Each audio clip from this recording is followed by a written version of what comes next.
അനീഷിനെ അടിച്ചൊതുക്കി വീട്ടുകാരെല്ലാവരും കൂടി ഒരു മൂലയിലോട്ട് ഇരുത്തിയിരിക്കുകയാണ്. ഇവർക്കെല്ലാവർക്കും ഭയങ്കര ശല്യമായി, ആഹാരം പോലും കഴിക്കാൻ പറ്റാത്ത അവസ്ഥയിലോട്ട് മാറിയിരിക്കുകയാണ് അനീഷ് കാരണം ഈ പണിപ്പുര ടാസ്കിനകത്ത് ബിഗ് ബോസ് തന്നെ പറഞ്ഞിട്ടുണ്ട്, നിങ്ങൾ അളവിൽ കൂടുതൽ സാധനങ്ങൾ എടുത്തു കഴിഞ്ഞാൽ അത് തിരിച്ചു വെച്ചാൽ മതി. അപ്പൊ അനീഷ് പറയണം, Bigg Boss this is rule break, ഇത് നിയമലംഘനമാണ്, അപ്പൊ അതുകൊണ്ട് ഇവരുടെ കയ്യിലിരിക്കുന്ന സാധനങ്ങൾ മുഴുവൻ പിടിച്ച് വാങ്ങിച്ച് അകത്ത് വെക്കണം എന്നൊക്കെ പറയുന്നുണ്ട്. എന്തുവാണ് ഇത്? അയാൾക്ക് കഴിക്കാനും ഒന്നും വേണ്ടേ സ്വന്തമായിട്ട്? അവിടെ ആഹാരം ഇല്ല, മനസ്സിലായോ? എന്നിട്ടും ഇയാൾ അവിടെ കിടന്ന് ബിഗ് ബോസെ അങ്ങനെ വേണ്ട, അക്ബർ എടുത്തുകൊണ്ട് വന്ന സാധനങ്ങൾ തിരിച്ച് അതിനകത്തോട്ട് വെച്ചാൽ മതി എന്ന് പറയാണ്. ബിന്നി, ഞാൻ ഇന്നലെയും പറഞ്ഞ പോലെ ഒരു സൂപ്പർ പ്ലേ ഇതിനിടയിൽ നിന്ന് കളിക്കുന്നുണ്ട്. പക്ഷെ ബിന്നിയെ ഒതുക്കാനായിട്ട് അക്ബറും അപ്പാനിയും അഭിശ്രീയും പിന്നെ അതുപോലെ നമ്മുടെ ആര്യനും എല്ലാവരും കൂടെ നിന്നിട്ട് നടക്കുന്നില്ല, ഒരു പരിപാടി നടക്കുന്നില്ല. ആര്യനും അക്ബറും അപ്പാനിയും കൂടെയാണ് ഇപ്പോൾ ഒരുമിച്ച് നിൽക്കുന്നത്. അഭിശ്രീയെ കാണുന്നില്ല. അഭിശ്രീ ഫസ്റ്റ് ഡേയിലുള്ള ഫയർ അല്ലാതെ പിന്നെ വലിയ ഫയർ ഒന്നും ആവുന്നില്ല. ലൈവിലിപ്പോൾ ഒനിയൽ സാബുവും റനയും കൂടെ ആയിട്ടുള്ള വഴക്കുകൾ വീണ്ടും തുടങ്ങുകയാണ്. കിച്ചണിലെ ജിസേലിനെ കയറ്റി പാചകം ചെയ്യിച്ചു, എന്നെ കയറ്റിയില്ല, പാർഷ്വാലിറ്റി ആണെന്ന് പറഞ്ഞ് എന്താണ് ലൈവിൽ നടന്നുകൊണ്ടിരിക്കുന്നത്? 9:30 മുതൽ 12 മണി വരെയുള്ള ലൈവ് അപ്ഡേറ്റ് ആയിട്ടാണ് ഞാൻ വന്നിരിക്കുന്നത്. So welcome back to Ansif Moonlet Media. I am Ansif. അപ്പോൾ അനീഷ് എല്ലാവരും ലിവിംഗ് റൂമിൽ വന്നിരിക്കാനായിട്ട് ബിഗ് ബോസ് പറയുന്നുണ്ട്, ഞാനൊരു ഗ്രാമവാസിയാണ്, ആര്യ നീ ഇവിടെ 3 റിസോർട്ടൊക്കെ വാങ്ങിച്ചിട്ടുണ്ടെന്ന് പറഞ്ഞിട്ടില്ലേ, എല്ലാം തകരാൻ വേണ്ടിയിട്ട് ഒരൊറ്റ നിമിഷം മതി എന്ന് പറഞ്ഞുകൊണ്ട് പ്രാകുന്ന ലെവലിൽ സംസാരിക്കുകയാണ്, ശപിക്കുന്ന ലെവലിൽ. അപ്പൊ അനുമോൾ പറഞ്ഞു, ചേട്ടാ അങ്ങനെ പറയരുത്. ഈ അനീഷിന്റെ പ്രശ്നം എന്താണെന്ന് എനിക്ക് മനസ്സിലാവുന്നില്ല കേട്ടോ. കാരണം എന്തോ ഒരു പെശകില്ലാതെ ആരെങ്കിലും ഇങ്ങനെ പറയുമോ? കാരണം ഫസ്റ്റ് ഡേ മുതലേ ഇയാൾ ഇങ്ങനെയാണ്. ഫസ്റ്റ് ഇംപ്രഷൻ, കണ്ടസ്റ്റന്റിനെ കാണുന്ന ഫസ്റ്റ് ഇംപ്രഷൻ മുതലേ ഇങ്ങനെയാണ്. പെട്ടെന്ന് ഒരു ദിവസം ഡേ 1 മുതൽ ഇങ്ങനെ ആയതാണെങ്കിലോ അല്ലെങ്കിൽ ഗെയിം മോഡിലേക്ക് കയറിയ ശേഷം ഇങ്ങനെ അങ്ങനെ അല്ല. അനീഷിന് എന്തോ ഒരു ബുദ്ധിമുട്ടുള്ള പോലെ എനിക്ക് തോന്നുന്നുണ്ട്. കാരണം അനുമോള് വന്നാൽ വീട്ടിൽ കയറുന്ന സമയം മുതലേ അനീഷ് ഇങ്ങനെ തന്നെയാണ് പെരുമാറുന്നത് എല്ലാവരുടെ അടുത്തും. അനീഷ് പറയുന്നത്, ഞാനൊരു ഗ്രാമവാസിയാണ്, ആര്യ നീ എവിടെ വാങ്ങിച്ചിട്ടുണ്ടായാലും അഹങ്കാരം ഹുങ്കും എൻ്റെ അടുത്ത് കാണിക്കരുത്, അഹങ്കരിക്കരുത്, എനിക്ക് 3 സ്വപ്നം പോലും കാണാൻ പറ്റാത്ത ആളാണ് ഞാൻ. 3 നിന്റെ ആഡംബര ലൈഫ് വെച്ച് നീ എൻ്റെ മണ്ടയിൽ കുതിര കയറരുത്. അങ്ങനെ വീട്ടുകാരെല്ലാവരും കൂടി അനീഷിന്റെ മണ്ടയിലോട്ട് കയറുമ്പോൾ സരിക പറയാണ്, ശരി പറഞ്ഞത് സമ്മതിക്കാം, പക്ഷെ ഇന്നലെ നിങ്ങൾ പറഞ്ഞതോ നമ്മുടെ മുൻഷി രഞ്ജിത്ത് പറഞ്ഞു എനിക്ക് EMI കുറച്ച് അടയ്ക്കാനുണ്ടെന്ന് പറഞ്ഞപ്പോഴത്തേക്കും ഇയാൾ പറഞ്ഞു, ഓ മുൻഷിയുള്ള EMI എല്ലാം വാങ്ങിച്ചിട്ടുണ്ട്, നിങ്ങളുടെ കഴിവുകേടാണ് EMI വാങ്ങിച്ചിട്ടാന്ന്. അപ്പൊ എന്താ 2 നിലപാട് പറഞ്ഞാന്ന് വെച്ചാൽ സരിക ഒരു പോയിന്റ് അടിക്കുകയാണ്. അപ്പൊ ആര്യൻ, ഇയാൾ കാണിക്കുന്നതിന്റെ പിന്നിൽ എല്ലാം ഗെയിമാണ്. കാരണം ഇയാളിപ്പോൾ വരും, ഞാൻ കോമണറാണ്, ഞാൻ പാവമാണ്, അപ്പൊ ബാക്കിയുള്ളവരൊക്കെ പണക്കാരാണ്, എന്നെ ഒറ്റപ്പെടുത്തുവാണ്, ഈ സാധനമാണ് കാണിക്കുന്നത്. അപ്പൊ അനീഷ്, എൻ്റെ വീട്ടിലും എനിക്ക് ഇഷ്ടം പോലെ ആവശ്യത്തിന് കാശ് ഉണ്ട്, ഞാൻ ഒരു മിഡിൽ ക്ലാസ് ഫാമിലിയിൽ നിന്നും വരുന്നത് ആണ്. അങ്ങനെ സംസാരിച്ചുകൊണ്ടിരിക്കുകയാണ്. സംസാരിച്ച് കാര്യം പറഞ്ഞ് വരുമ്പോഴത്തേക്കുമാണ് അടുത്ത് ബിഗ് ബോസ് അനൗൺസ് ചെയ്യുന്നു, പണിപ്പുര ടാസ്കിലേക്ക് പോകാനായിട്ട് ഇത്തവണ അക്ബറിന് മാത്രമേ പറ്റത്തുള്ളൂ. പിന്നെ ബിന്നി പറഞ്ഞ ഒരു കാര്യം കൂടി ഞാൻ ഓർമ്മിപ്പിക്കുകയാണ്. മീൻസ് ഈ നല്ല വസ്ത്രം ഇട്ടിട്ട്, അതായത് നമ്മുടെ ഡ്രസ്സെല്ലാം പോയി എടുത്തിട്ട് കഴിക്കാൻ ഇവിടെ ഒന്നുമില്ല. അങ്ങനെയാണെങ്കിൽ നല്ല വസ്ത്രം ഇട്ടിട്ടും ആഹാരം ഇല്ലാതെ കിടക്കുന്നതിനേക്കാൾ നല്ലതല്ലേ ഇപ്പോൾ ഉള്ള വസ്ത്രം ഏതെങ്കിലും നമുക്ക് ഇടാം, ആഹാരം നല്ല നമുക്ക് കിട്ടണം. മീൻസ് അവരുടെ ആഹാരം തീർന്നു, റേഷൻ കൊടുത്ത സാധനങ്ങളെല്ലാം തീർന്നു, ഗോതമ്പ് പൊടിയൊന്നും ഇല്ല.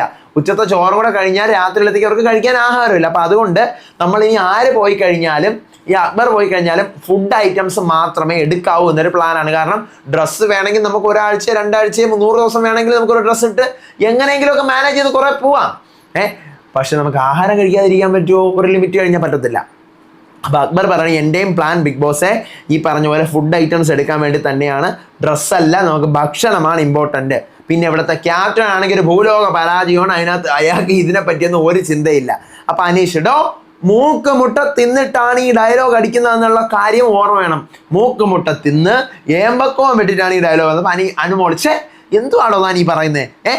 അപ്പം സരിക പറയാണ്, എങ്കിലൊരു കാര്യം ചെയ്യും, ഇപ്പോ അക്ബർ പോകുമ്പോൾ നമുക്ക് എല്ലാവർക്കും ഫുഡ് മതി, എന്തായാലും ഫുഡില്ല, ഈ പറയുന്ന അനീഷിന് കുറച്ച് തുണി വാരിക്കൊണ്ട് കൊടു, അയാൾ തിന്നോണ്ട് അവിടെ ഇരിക്കട്ടെ, അയാൾ പട്ടിണി കിടക്കാന്നല്ലേ പറയുന്നത്, അപ്പൊ അയാൾക്ക് അത് മതി.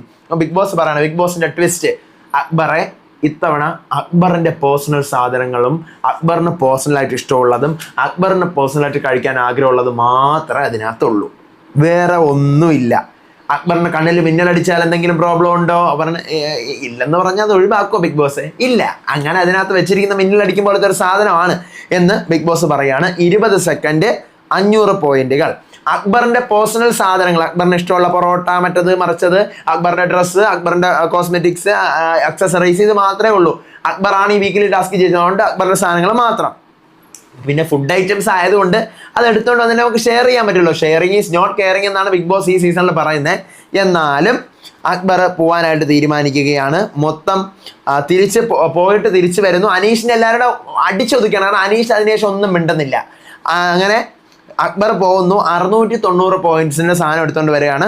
പൊറോട്ടയും മട്ടൻ കറിയും ഒരു പ്ലേറ്റ് 150 രൂപ, 150 പോയിന്റ്. ചിക്കൻ ബിരിയാണി ഒരു plate 150. Burger, vegetarian burger 100, non vegetarian burger 100, half shawai 100, chicken noodles 90. ഇത്രയും സാധനം കൊണ്ടുവരികയാണ്. അപ്പോൾ ബിഗ് ബോസ് പറയാണ് സാധനങ്ങൾ കൂടുതലുണ്ടോ, എത്രയാണെന്ന് എണ്ണി പറയാം. അപ്പോൾ അനീഷ് ഓരോരോ സാധനങ്ങൾ ഇങ്ങനെ എണ്ണുന്നു. അപ്പോൾ ബിഗ് ബോസ് നമ്മൾ സാധനം നേരത്തെ മുന്നേ പറഞ്ഞിട്ടുണ്ടല്ലോ, ആവശ്യത്തിന് നിങ്ങൾക്ക് തന്നിട്ടുള്ള പോയിന്റിനേക്കാൾ കൂടുതൽ സാധനങ്ങൾ എടുത്തിട്ടുണ്ടെങ്കിൽ അത് തിരിച്ചു വെക്കണമെന്ന് പറഞ്ഞിട്ടുണ്ടല്ലോ എന്ന് പറയാണ്. സത്യം പറഞ്ഞു കഴിഞ്ഞാൽ അക്ബർ ഇത് എടുക്കാൻ പോയിട്ട് മൊത്തം 20 സെക്കൻഡ് ഉണ്ടായിരുന്നു. ഞാൻ ഇങ്ങനെ എണ്ണുമായിരുന്നേ, കറക്റ്റ് 1 2 ഒരു 10 സെക്കൻഡിനുള്ളിൽ അക്ബർ തിരിച്ചിറങ്ങി. പേടിച്ചിട്ട് കഴിഞ്ഞ തവണത്തെ പോലെ ആവുമോ എന്ന് പേടിച്ചിട്ട് അക്ബർ പെട്ടെന്ന് തന്നെ തിരിച്ചിറങ്ങി. 10 സെക്കൻഡ് കൂടി ഉണ്ടായിരുന്നു. വീണ്ടും കുറെ കൂടി പിന്നെ സാധനങ്ങൾ എടുക്കാൻ പറ്റത്തില്ല. എന്തായാലും ഈ പറഞ്ഞ പോയിന്റ് കവിഞ്ഞു പോയി. അപ്പൊ അനീഷ് പറയണം, ബിഗ് ബോസേ ഇത് കൂടുതൽ സാധനങ്ങൾ എടുത്തതുകൊണ്ട് ഇത് മൊത്തം അങ്ങ് തിരിച്ചെടുക്കണം എന്നാണ് എൻ്റെ അഭിപ്രായം. മൊത്തം കൊണ്ട് തിരിച്ചു വെക്കാൻ പറയണം. ഒന്നും വേണ്ട, എക്സീഡ് ആയി പോയില്ലേ എന്ന് പറഞ്ഞു. അനീഷിന്റെ മണ്ടയിലോട്ട് എല്ലാവരും കൂടെ അങ്ങ് ചാടി വീഴണം. കാരണം അനീഷിന് അങ്ങനെ ഒരു സ്റ്റേറ്റ്മെന്റ് പറയേണ്ട കാര്യമില്ല. കാരണം അക്ബർ പോയി ഇപ്പൊ ആഹാരം കൊണ്ടുവന്ന് അക്ബറിനെ ഒറ്റയ്ക്ക് വെട്ടി വിഴുങ്ങാനല്ല, എല്ലാവർക്കും കൂടെ കഴിക്കാൻ വേണ്ടിയിട്ട്. അപ്പം അനീഷ് അങ്ങനെ ഒരു ഡയലോഗ് പറഞ്ഞു. അനീഷിന് എന്ത് ആഹാരം വേണ്ടേ എന്തോ? ഇയാൾ എന്ത് ഗെയിമാണ് കളിക്കാൻ നോക്കുന്നത്? ഒറ്റപ്പെട്ട് പണ്ട് റോബിനെ പോലെ 4 ഡയലോഗ് ഓടിച്ചിട്ട് വീട്ടിനകത്ത് കറങ്ങി നടക്കുന്ന സ്ട്രാറ്റജി ആണോ? അത് രജിത് കുമാറിനെ പോലെ പോയി ക്യാമറയുടെ മുന്നിൽ നിന്ന് മാത്രം സംസാരിക്കുന്ന സ്ട്രാറ്റജി ആണോ? അത് സീസൺ 6 രതീഷിനെ പോലെ എല്ലാവരുടെയും കൂടെ വഴക്കുണ്ടാക്കാനുള്ള സ്ട്രാറ്റജി ആണോ? ഇതൊക്കെ ആൾക്കാർ കണ്ട് മടുത്തതാ അനീഷേ. ഓക്കെ, അങ്ങനെ ഇതിനകത്തുനിന്ന് കുറച്ച് സാധനങ്ങൾ ഒഴിവാക്കാൻ ബിഗ് ബോസ് പറയാണ്. 190 പോയിന്റ് അധികം കൊണ്ട് ഒഴിവാക്കാൻ പറയുന്നു. അപ്പോൾ ബർഗർ നോൺ വെജ് ഒഴിവാക്കുന്നു 100 പോയിന്റ്, ഷവായി ഹാഫ് ഒഴിവാക്കുന്നു 100 പോയിന്റ്. അപ്പൊ തന്നെ മൊത്തം 500 പോയിന്റിൽ 490 പോയിന്റുകൾക്ക് മാത്രമായി ഇവരെ പർച്ചേസ് ചെയ്യുന്നത്. അപ്പൊ ബിന്നി പറയാണ്, എനിക്കൊരു കാര്യം പറയാനുണ്ട്. ബിന്നി പറയുന്ന അങ്ങനെ, എനിക്കൊരു കാര്യം പറയാനുണ്ട്. അതായത് നോൺ വെജ് നമുക്ക് ഒഴിവാക്കണ്ട, ബർഗറിന്റെ വെജ് ഒഴിവാക്കാം. അപ്പോഴത്തേക്ക് ആരും കയറി ദേഷ്യപ്പെടുകയാണ്. എന്തിനാണ് നീ അങ്ങനെ പറഞ്ഞത്? ഇവിടെ വെജ് കഴിക്കുന്ന ആൾക്കാരോട് അപ്പൊ നോൺ വെജ് പറഞ്ഞു കഴിഞ്ഞാൽ ശരിയാവോ എന്ന് വെച്ചിട്ടുണ്ട്. എല്ലാവരും കൂടി പെട്ടെന്ന് ബിന്നിയുടെ മണ്ടയിൽ കയറിയിട്ട് ഇവര് ഇത് തന്നെ പ്രൊസീഡ് ആക്കുവാണ്.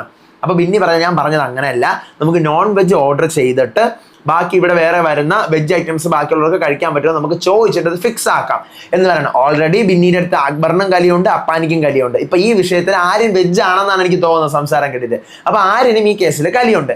ഇതിനുശേഷം ഈ ടാസ്ക് കഴിഞ്ഞ് എല്ലാവർക്കും പിരിഞ്ഞു പോവാം, എല്ലാ സാധനങ്ങളും തിരിച്ചുകൊണ്ട് വെക്കാന്ന് പറയുന്നുണ്ട്. അനീഷ് അതിനുശേഷം ഒരക്ഷരം അനീഷിനെടുത്തിട്ട് പൂശുന്നു. അമ്മാതിരി ലെവലിന് അനീഷിനെടുത്തിട്ട് പൂശുന്നു. അങ്ങനെ അതിനുശേഷം ബിന്നിയെ പൊളിക്കാനുള്ള പ്ലാനിങ്ങിലാണ് അക്ബറും ഈ പറയുന്ന അപ്പാനിയും ആര്യനും. ഇവര് 3 പേരുടെ. ബിന്നി എപ്പോഴും അങ്ങനെയാണല്ലോ സംസാരിക്കാറ്. അവൾ സ്വന്തമായിട്ട് സെൽഫിഷാണ് നോക്കിയത് എന്നൊക്കെയുള്ള കാര്യം സംസാരിച്ചുകൊണ്ടിരിക്കുകയാണ്.